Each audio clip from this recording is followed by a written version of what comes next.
But we're beginning to discover that if you actually give people with colon cancer who are going to respond to immunotherapy, you can really have a dramatic response. There's a number of people, and then your immune system goes after it. In order for immunotherapy to work, these checkpoint inhibitors, we know that one marker that you look for is when you get the tumor biopsy, you send it away, you're looking for.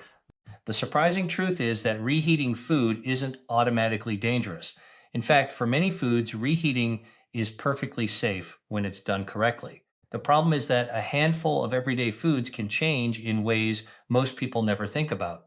Sometimes it's not because they suddenly become poisonous, as dramatic social media posts often claim. Instead, it's because repeated heating, improper storage, or reheating the wrong way can affect food quality, encourage harmful bacteria if handled incorrectly, or alter certain compounds that researchers continue to study. The real danger isn't always obvious, and that's exactly why so many people overlook it. Imagine this: you finish dinner after a long day, place the leftovers in the refrigerator, and tell yourself you'll eat them tomorrow. The next afternoon, you're busy, hungry, and short on time. Into the microwave they go. It feels responsible, it saves money, it reduces food waste.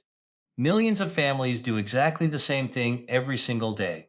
Now imagine discovering that one small habit, one you've repeated hundreds or even thousands of times, could be less safe depending on which food you're reheating and how you've stored it.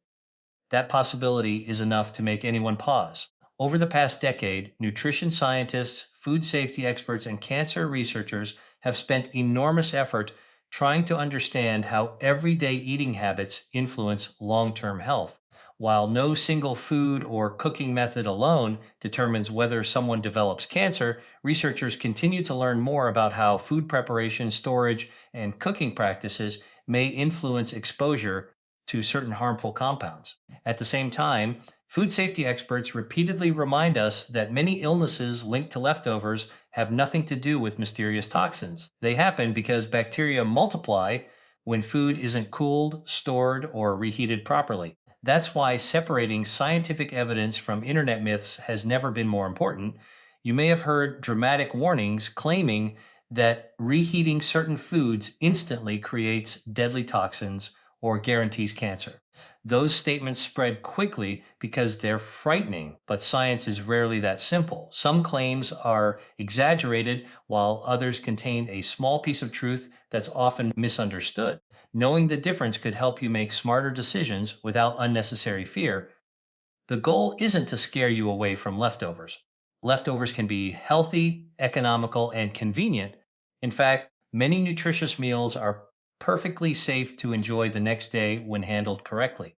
The goal is to understand why a few specific foods deserve extra attention and why the way they're stored and reheated matters just as much as the food itself. Think about how often this happens in your own kitchen.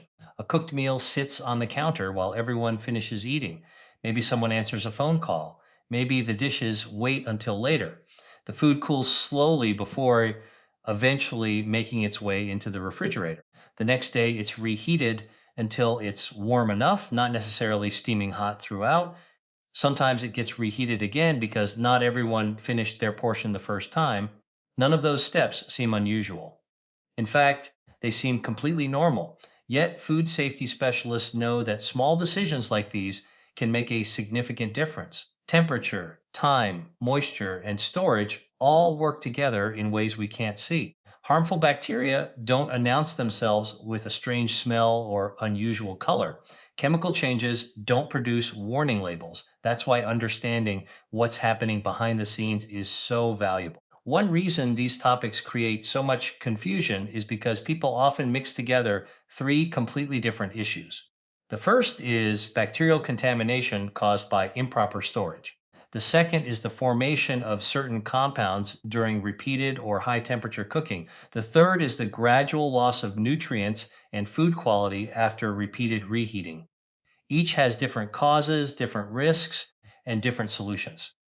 Unfortunately, social media often blends them into one frightening story, making it difficult to know what to believe.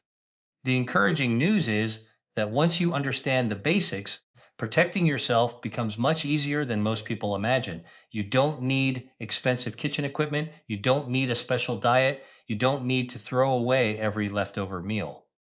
Often, a few simple habits can dramatically improve food safety while preserving the nutritional value of your meals. That's exactly why this conversation matters. Every day, millions of people are trying to eat healthier.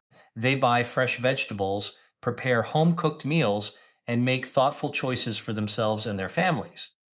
But even the healthiest ingredients can be affected by what happens after cooking. Sometimes the greatest improvements don't come from changing what's on your plate, they come from changing what happens before the first bite. And here's something many people never consider. Some foods respond to reheating remarkably well. Others become dry, lose valuable nutrients, or develop unpleasant flavors. A small number require extra caution because of the way they're commonly stored or reheated. Knowing which category a food belongs to can help you enjoy your meals with greater confidence instead of relying on guesswork. In the next few minutes, we're going to look closely at four foods that experts frequently discuss when talking about reheating safety. You'll discover why these foods are different, what current scientific evidence actually says, and which popular beliefs deserve skepticism. More importantly, you'll learn practical ways to prepare, store, and reheat them without unnecessary fear. One of these foods surprises almost everyone because it's found in kitchens around the world and is often considered one of the healthiest choices you can make. Another is so common that many people reheat it several times before finally throwing it away. And one has been surrounded by myths for years, leaving countless people unsure whether the warnings they've heard are based on real science or internet fiction. Before you look at your next container of leftovers the same way again, there's one food in particular that deserves our attention first. And understanding what happens to it after cooking may completely change the way you think about reheating forever.